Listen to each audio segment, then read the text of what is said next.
शुभ सकाळ सांगमाने जय जगन्नाथ। मु स्निग्धा आपण मान मोर यूट्यूब चैनल किछि स्मृति किछि अनुभूति को स्वागत करछि।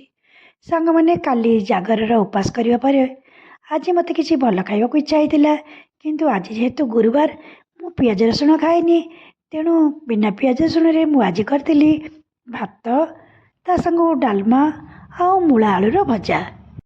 आउ सांगमाने घरे मध्य किछि साग थिला, तेणु ए साग को नै मु आज साग मुग प्रस्तुत करतिली। ए सागरे किछि क्षीर नड़िया मुग पकई मु साग मुग प्रस्तुत करतिली। तापरे आमे माँ झील मिसी सांग होइकी खाइतिलु। प्रथमे बाड़ी देइतिली भात ता संगे साग, तापरे किछि पांपड़ ता संग को मो जा देइतिबा किछि ओ आ बरकोळीर आचार, ता संगे नेइतिली डालमा मूला आलू भजा काकुड़ी पाग आ पानी ग्लास। एमती थोई आमे माँ झील मिसी शिवरात्रि परर मध्याह्न भोजन रे एमती करतिलु भोजन।